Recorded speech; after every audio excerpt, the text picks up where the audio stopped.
Welcome to the Backlash at Backlash.com. My name is Rod Van Mecklin, and in this video I'm going to read from a Backlash exclusive article published in 1994 linked below. The title is 7 times 7 times 7 times 7, and it was part of our Me Gender series, and this article prompted Mike Fancher and Mindy Cameron, editors at the time at the Seattle Times, to attack and destroy our Backlash zine. They did succeed in destroying our zine. They forced me to suspend publication, but it also motivated me to follow Robert Schieffer onto the web, making Backlash.com the second oldest anti-feminist site on the web. In another video, I'll elaborate and read my response to the Times article, but here now, 7 times 7 times 7 times 7 by Pat Fott. Oh, by the way, Pat Fott is a pseudonym. That's not really his name. Feminist Lies and Distortions, 1994, Seattle, Washington. Many men in the men's movement have long complained about the distortions and outright lies propagated by many feminists. But because it was men complaining, and because men have no credibility in gender issues, they were ignored. But now, Christina Hoff Sommers, a woman, is saying some of the same things, and surprise, she's believed. Or at least she's getting attention. She has credibility. If you have not checked out her book yet, Who Stole Feminism, please make haste. And yes, Who Stole Feminism is still available. Sommers exposes many of the bogus studies, distortions, and fictions made popular by some in the women's movement, which they have used to get increased sympathy as well as increased government spending for women. I want to repeat that again. Increased government spending for women. There's guys in the men's movement. I don't know if there are any MGTOW, but definitely there are guys in the men's movement, anti-feminists, who say, no, this is not political. No politics here. Nothing to see, just move on. That's nonsense. From the earliest days of the feminist movement, one of the feminist rallying cries has been, the personal is political. Feminism is very political, and it's all about government spending and about getting laws passed to oppress men. So, you guys who are saying there's no politics involved, you're just wrong. Going back to Pat here, she also throws the penalty flag on the news media for spreading such misinformation without checking or questioning. Apparently, if a feminist says it, it must be true. So much for journalistic integrity. Lies, damn lies, and statistics. Here are a few examples from Sommers' book. Domestic violence against pregnant women is the leading cause of birth defects. This was reported by the Boston Globe, Time Magazine, and the Chicago Tribune, among others, and it was a lie.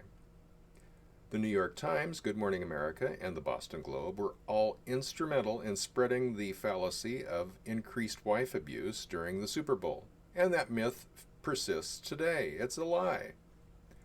Suspicious and one-sided pronouncements from an AAUW study, that's American Association of University Women, on educational discrimination against girls were reported widely. I want to say wildly, but it's widely.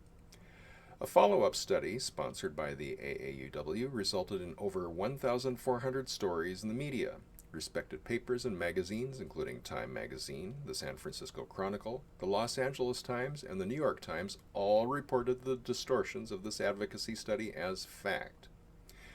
The example I found most interesting were claims by Gloria Steinem and Naomi Wolf that about 150,000 girls and women die each year from anorexia. This figure has been repeated as fact by Ann Landers, as well as a college textbook titled, ironically enough, The Knowledge Explosion. The actual number of annual deaths from anorexia is just a little bit lower.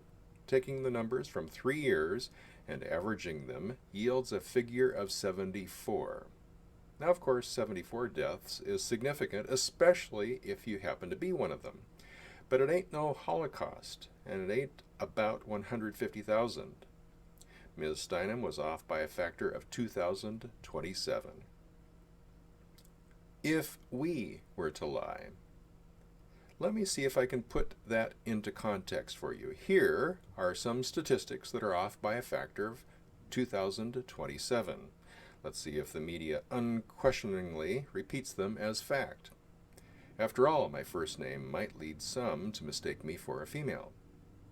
There are approximately 2.6 billion more women than men attending college in the United States.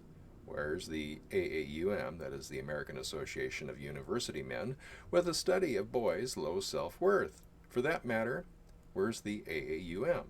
If it existed, maybe it could research the fact that boys suffer from dyslexia 12,000 times more often than girls. Even though women are getting inferior health care, they still outlive men by, are you ready for this, 13,986 years on average. So maybe now the government could sponsor an office of research on men's health and throw big bucks into a men's health initiative. Female eligible voters outnumber male eligible voters in the United States by about 18.4 billion. We know why all those politicians are falling all over themselves to pass legislation that is beneficial to women. Funny, I must have missed the Chicago Tribune article detailing this. Oh yes, women are 4,054 times as likely as men to be judged insane or incompetent to stand trial. Now let's see if any of the gender bias task forces study this bias by the courts. Let's also see the media do 1,400 stories on this aspect of the Lorena Bobbitt case. For those of you who don't know about Lorena Bobbitt, oh goodness, back in the 93, I think it was, 92, she chopped off her husband's penis. And she actually became a feminist heroine. At a lecture at the University of Washington back then, Naomi Wolf had a fairly sympathetic audience, and even a lot of guys, myself included, were agreeing with a lot that she had to say. But then at the end of her lecture, she just lost us. First off, during the Q&A session, she was taking questions and answering them, and everything was going pretty good. And then she pointed out before she took the last question, which she took the question from a fellow by the name of John Smethurst, who was a buddy of mine, and she said, before I take his question, I want to point out that I was intentionally taking questions only from women, because women are discriminated against so much. And she basically lost all the men in the audience at that point. There was a lot of booing at that, and John was livid. She had exposed herself as a sexist bigot right then. There was no point to it. It was just vacuous on her part. But then she ended her lecture when she was getting ready to close things down by going like this, which was the Lorena Bobbitt salute. Let's chop off guys' penises. Yeah, that's a good thing to do. And these days, she's a big libertarian celebrity. Right. She's a fake libertarian as far as I'm concerned. She said about both feminism and libertarianism that during her debate with Karen Strawn, that you can't really define feminism and you can't really define libertarianism. I'm paraphrasing. Actually, what she said was that you can't really define feminism, and for that matter, libertarianism either, which is absolute nonsense. Her point was, of course, that she wants to encourage people to let it be defined by whatever she and other feminists say. But enough about Naomi Wolf for now and the Lorena Bobbitt case. Going back to Pat's article, the Vietnam War Memorial contains the names of 8 women and over 100 million men. The memorial honors all who died, but apparently we value we value women more than men, because women get a special Vietnam monument. Obviously, one woman is worth at least as much as 12.5 million men. When will Ellen Goodman, who was a columnist back then, do a column?